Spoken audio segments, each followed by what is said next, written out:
Oke, bismillahirrahmanirrahim. Kita lanjutkan untuk pembahasan selanjutnya di penyajian data, yaitu analisis data. Analisis data yang pertama kita bahas adalah analisis SWOT, yang kepanjangannya adalah strengths, weakness, opportunity, dan threats. Apa itu strengths? Strengths adalah kekuatan, kedua adalah weakness, kelemahan, ketiga adalah opportunity, peluang, threats adalah ancaman. Dari analisis SWOT tersebut kita menganalisis, tujuannya adalah untuk mengetahui penelitian kita ini letak kekuatannya di mana, kelemahannya di mana, peluangnya di mana, dan ancamannya di mana. Dan kita nanti bisa menganalisis apa ingin melanjutkan atau tidak perlu dilanjutkan penelitian kita apabila kekuatannya kita dalam penelitian itu kurang, misalnya kelemahannya lebih tinggi dan ancamannya itu ya tinggi. Tapi kalau peluangnya tinggi, kekuatannya tinggi, mungkin bisa menjadi pertimbangan buat kita untuk melanjutkan penelitian kita.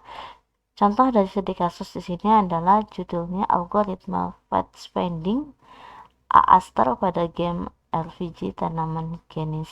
Kita lihat dari strength, kekuatannya. Apa kekuatan dari penelitian kita ini? Keunggulan produk yang dirancang dibandingkan produk kompetitor adalah lebih memfokuskan ke pertanian maupun peternakan higienis, serta memanfaatkan menyediakan lebih banyak jumlah tanaman, memiliki sistem musim dan cuaca, fitur pupuk, bahasa interface menggunakan bahasa Indonesia, memori dan spesifikasi perangkat yang dibutuhkan relatif rendah.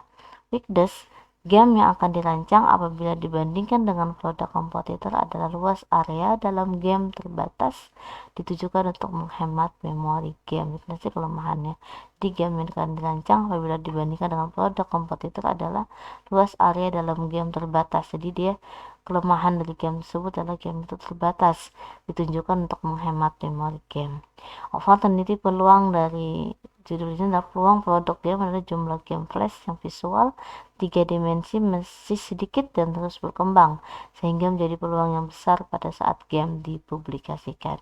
Ancamannya dari produk ini adalah game yang dirancang adalah keberadaan game-game yang lain, seperti itu. Jadi ya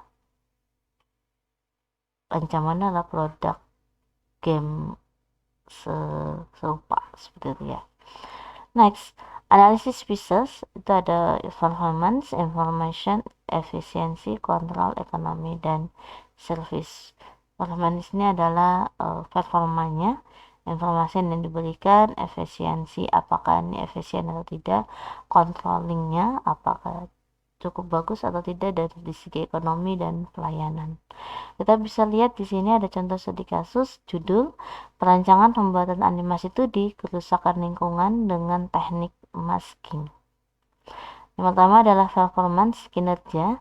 Video yang ada bersifat live shoot dengan tahun pembuatan yang sudah lama, kualitas gambar yang kurang baik, serta alur cerita dan hal edukasi yang kurang jelas. Sedangkan animasi yang akan dibuat menggunakan teknik masking serta menceritakan kerusakan-kerusakan lingkungan walhi sedang edukasi saat ini. Jadi dan yang kedua, information. Pada video yang sudah informasi disampaikan, hanya beberapa kasus kerusakan yang terpisah antara kerusakan satu dengan yang lainnya. Sedangkan animasi ini mencakup beberapa contoh kasus yang diangkat dalam satu video sehingga informasi edukasi akan jauh lebih maksimal. Dan lanjutan pieces di ekonomi, kontrol, selanjutnya di efisiensi, service. Capsmil untuk kalian semua, jangan takut berjalan lambat, takutlah jika hanya berdiam saja. Jadi, jangan takut kalau kalian melakukan suatu hal yang dibilang lambat, akan tetapi takutlah kalian hanya berdiam diri tanpa melakukan suatu hal yang baru. Cukup sekian dari saya. Wassalamualaikum warahmatullahi wabarakatuh.